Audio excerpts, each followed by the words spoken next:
इन जनवरी 2026 India और European union के बीच एक डील हुई है जिसे खुद लीडर्स ने बोला है mother of all trade deal. But जब भी हम ट्रेड डील या एफटीए सुनते हैं तो हमारे मन में एक ही थॉट आता है, ये तो गवर्नमेंट और बिग कंपनीज के लिए होती है, हम जैसे नॉर्मल लोगों को इससे क्या प्रॉफिट होगा। सो इस वीडियो में हम बिना हैवी इकोनॉमिक्स, बिना बोरिंग टर्म्स और बिल्कुल सिंपल लैंग्वेज में समझेंगे इंडिया यूरोपियन यूनियन एफटीए क्या है और इससे इंडिया को कैसे प्रॉफिट होगा और क्या ये डील सच में गेम चेंजर है या सिर्फ हेडलाइंस के लिए। ओके, सबसे पहले बेसिक्स क्लियर करते हैं। एफटीए मतलब फ्री ट्रेड एग्रीमेंट।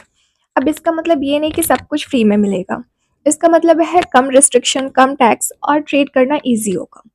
एग्जाम्पल से समझो, इंडियन प्रोडक्ट्स जब यूरोप में जाते थे तो उस पर हैवी कस्टम्स प्लस टैक्स लगता था। अब सेम प्रोडक्ट यूरोपियन मार्केट में कम प्राइस में जाएगा क्योंकि अब उस पर टैक्स नहीं लगेंगे, तो बायर्स ज़्यादा अट्रैक्ट होंगे। सेम चीज़ यूरोपियन प्रोडक्ट्स के साथ इंडिया में होगा। अब यूरोपियन यूनियन का स्केल समझो। यूरोपियन यूनियन एक कंट्री नहीं, ये 27 कंट्री का ग्रुप है। जर्मनी, फ्रांस, इटली, नेदरलैंड जैसे पावरफुल इकोनॉमीज एक डील में, मतलब एक डील 27 मार्केट ओपन करता है। सो जब इंडिया यूरोपियन यूनियन के साथ एफटीए करता है तो ये एक स्मॉल डील नहीं होती है, इंडिया को वर्ल्ड के रिचेस्ट कंज्यूमर मार्केट में एंट्री देता है। ये डील कोई ओवरनाइट नहीं हुई, नेगोशिएशन 2007 से स्टार्ट हो गया था। 20 ईयर्स के डिले के बाद ये डील साइन हुई है बिकॉज दोनों साइड की अपनी अपनी सेफ्टी देख रहे थे। ईयू का कंसर्न था environment standards, labour rights, product quality, data protection.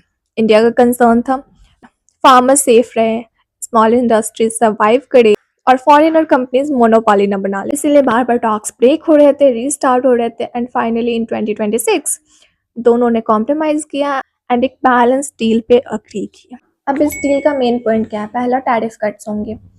Like tariff means import और एक्सपोर्ट पे लगने वाला टैक्स। अब इस डील के बाद 90% प्लस प्रोडक्ट्स पे या तो टैरिफ फ्री होंगे या फिर लो टैरिफ लगाए जाएंगे, बट ये फेज वाइज होगा, सब एक टाइम पे ही नहीं होगा।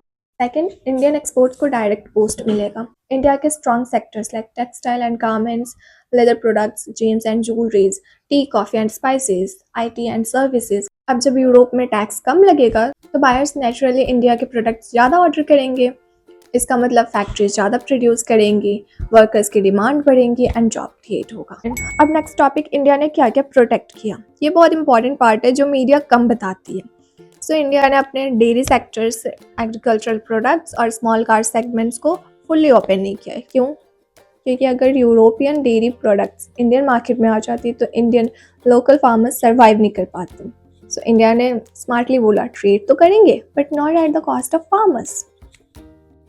और अब डायरेक्ट क्वेश्चन, इस डील से कॉमन इंडियन पीपल के लिए क्या बेनिफिट होगा? सो पहला तो जॉब्स मिलेंगी।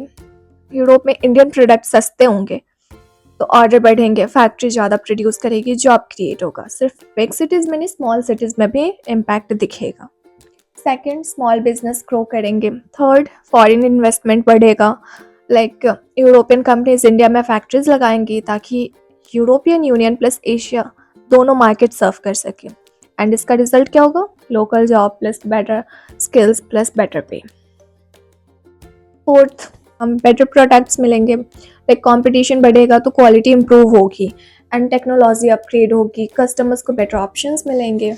इंडिया ईयू एफटीए सिर्फ एक ट्रेड डील नहीं है, इसका एक जियो पॉलिटिकल एंगल भी है। लाइक आज की दुनिया में मिलिट्री वॉर्स कम हो गई है और इकोनॉमिक वॉर्स ज़्यादा पावरफुल हो रहे हैं। Like US China tension, sanctions and supply chain disruption, world एक अनस्टेबल फेज में है। और इस बैकग्राउंड में इंडिया और ईयू का एक लॉन्ग टर्म प्रिडिक्टेबल और ट्रेड पार्टनरशिप बनाना वर्ल्ड को ये एक मैसेज देता है कि इंडिया स्टेबिलिटी और रिलायबिलिटी चूज कर रहा है। और इंडिया के लिए चाइना पे डिपेंडेंसी कम होगा, ग्लोबल सप्लाई में स्ट्रॉन्गर पोजीशन बनेगा और मल्टीपल पार्टनर्स होंगे, ना कि एक सिंगल डिपेंडेंसी होगी। India EU FTA short term में स्लो इम्पैक्ट है बट लॉन्ग टर्म में पावरफुल शिफ्ट है। अब सक्सेस डिपेंड करेगी implementation, policy execution and skill development पे। डील्स हो चुकी है, बस अब एग्जीक्यूशन होना है।